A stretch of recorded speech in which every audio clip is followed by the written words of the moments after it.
We all use it, right? Stationery, pens, notebooks, the stuff you kind of take for granted. Oh, yeah, for sure. But have you ever stopped to think about, like, the environmental impact of all that stuff? Honestly, not really. Yeah, me neither, until recently. It's a huge GE blind spot for a lot of us. And that's why I'm so excited about this deep dive. We're looking at Ecosphere Stationery today. Okay, I've heard of them. They're doing some really interesting things. Right. They're based in Coimbatore, India, founded by Pravillika Ramanan and her husband.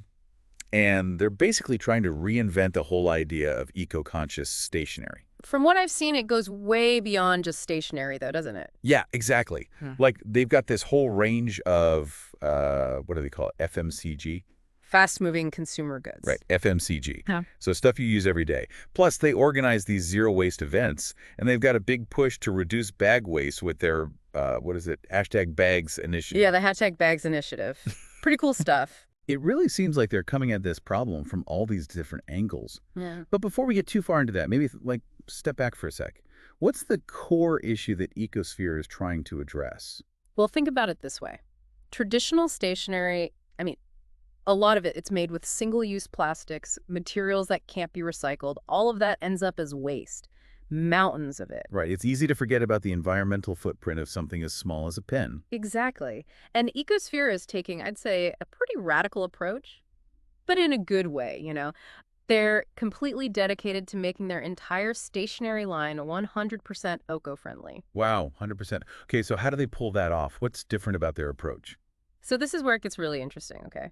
It's about the idea of a circular economy. Now, you hear a lot of companies tossing around the word sustainable, but Ecosphere. They're not just like swapping out materials, they're completely rethinking the whole life cycle of their products. Okay, so what happens to the materials after you're done with the product?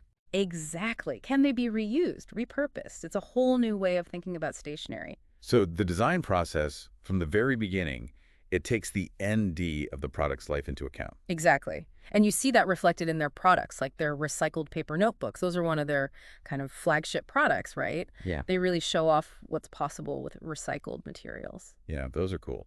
And what about those seed paper notebooks I've heard about? What's the deal with those? Oh, the seed paper diaries. Those are awesome. Imagine this, right? Instead of your diary just ending up in a landfill somewhere, it can actually sprout new life. You plant the paper after you're done with it, and it grows into wildflowers or herbs. That's amazing. It's almost poetic, right?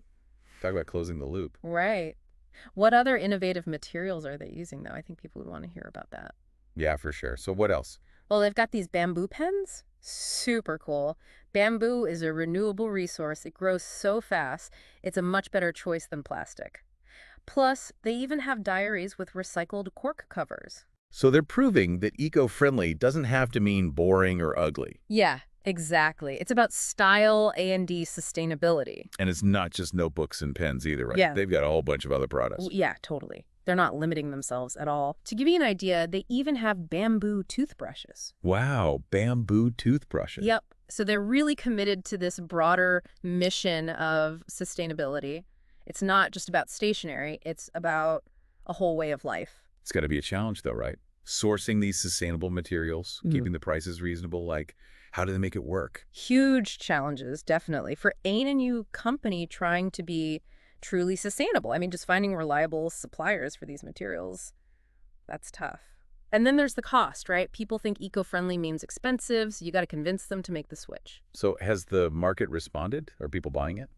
It's actually been pretty amazing. People are getting more and more aware of the environmental impact of what they buy, even something as simple as stationery. Yeah, I feel like there's a shift happening. People are starting to get it. And they're willing to support companies like Ecosphere that are aligned with their values. That's fantastic. It sounds like they're not just selling products, they're building a movement. Yeah, exactly. And the movement is really catching on. It's not just individuals, it's schools, it's businesses, it's everyone, really. And they've got their website to make it easy for everyone to find what they need. stationery.ecosphere.co.in.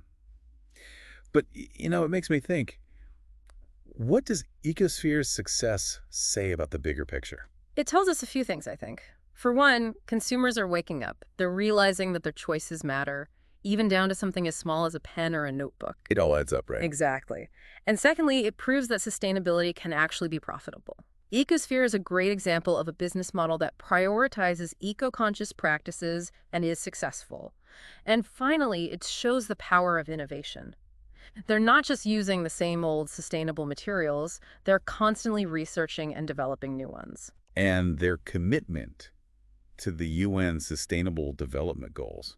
That's pretty huge too, right? Totally. They're not just talking the talk, they're walking the walk, taking concrete steps to reduce waste, to encourage recycling, to promote responsible consumption. And they're actually making a difference, both in India and globally, right? Right. They've planted thousands of trees through their initiatives. They've diverted tons of waste from landfills.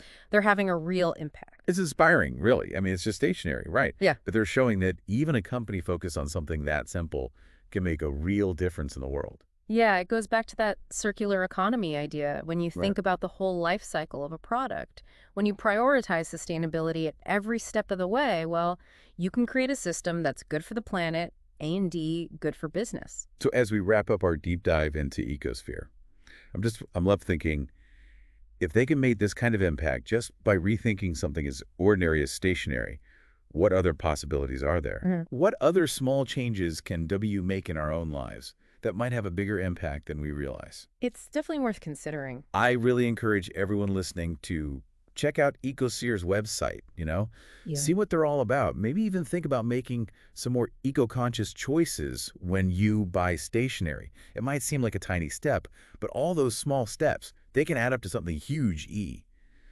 Who knows? Maybe we can all help build a more sustainable future, one pen, one notebook, one bamboo toothbrush at a time. I like that. I'm on board. Me too. All right, that's it for today's deep dive. Thanks for listening. Thanks for having me.